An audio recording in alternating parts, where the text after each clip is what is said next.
Hello বন্ধুরা, আশা করি সবাই ভালোই আছো।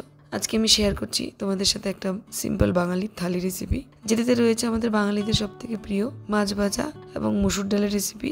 সঙ্গে থাকছে একটা তেতো মানে করলার রেসিপিও। এখানে কাতলা মাছের দুটো পিসকে ভালোভাবে ধুয়ে নুন হলুদ মাখিয়ে আমি রেফ্রিজারেটরে রেখে দেবো। জাস্ট গরম গরম সার্ভ করার আগেই আমি মাছগুলোকে ভাজবো, তাই ফ্রিজে রেখে দেওয়া। হাফ কাপ মসুর ডাল ভালোভাবে ধুয়ে ভিজিয়ে রেখে দিয়েছিলাম। তার মধ্যে আমি অ্যাড করে দিয়েছি 1 গ্লাসের মতো জল, স্বাদ মতো নুন হলুদ, একটা কাঁচা লঙ্কা চিড়ে এবং টমেটো কুচি। একটা করলাকে আমি দুরকম ভাবে কেটে নিয়েছি, একটা একটু মোটা করে গোল গোল চাক ভাজার জন্য এবং বাকিটা একদম পাতলা করে ছোট ছোট পিস করে কেটে নিলাম। কুকারে দিয়ে দেবো পরিমাণ মতো তেল। তেলটা গরম হতে অ্যাড করে দেবো 5 ফোড়ন এবং শুকনো লঙ্কা তেজপাতা। কিছুক্ষণ ভেজে তার মধ্যে অ্যাড করে দেবো সেই ভিজিয়ে রাখা ডালের মিশ্রণটা।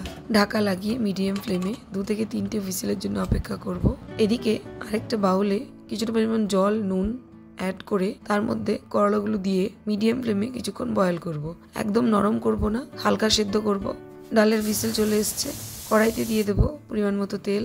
তার মধ্যে সেদ্ধ করে ছেঁকে রাখা করলার পিসগুলোকে একটু হলুদ দিয়ে ম্যারিনেট করে পরপর ভেজে নেব। 2 সাইড ভালোভাবে ক্রিস্পি ক্রাঞ্চি ভাজা হয়ে গেলেই আমি তেল থেকে তুলে নেব। সেম কড়াইতে যে পরিমাণ তেলটা রয়ে গেছে তাতেই আমি অ্যাড করে দেবো একটা শুকনো লঙ্কা, কালো জিরে, পেঁয়াজ কুচি, রসুন কুচি, কাঁচা লঙ্কা চিড়ে এবং ছোট ছোট করে কেটে রাখা আলুর টুকরো। কিছুক্ষণ নেড়ে চেড়ে কুক করবো এবং তারপর অ্যাড করে দেবো সেই হালকা সেদ্ধ করে রাখা ছোট ছোট করলার টুকরোগুলো। দেবো স্বাদ মতো নুন এবং হলুদ গুঁড়ো। ঢেকে মিডিয়াম ফ্লেমে ততক্ষণ কুক করবো যতক্ষণ না সবজিগুলো ভালোভাবে ফ্রাই এবং নরম হয়ে যাচ্ছে।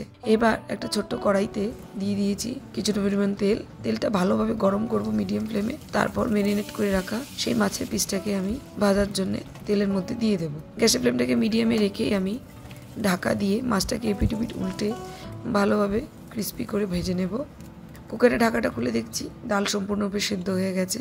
ডালটাকে স্প্যাচুলা দিয়ে ভালোভাবে নেড়ে চেড়ে তার মধ্যে অ্যাড করে দেবো পরিমাণ মতো জল, ধনেপাতা কুচি এবং স্বাদ মতো নুন। বেশ কিছুক্ষণ মিডিয়াম ফ্লেমে কুক করব।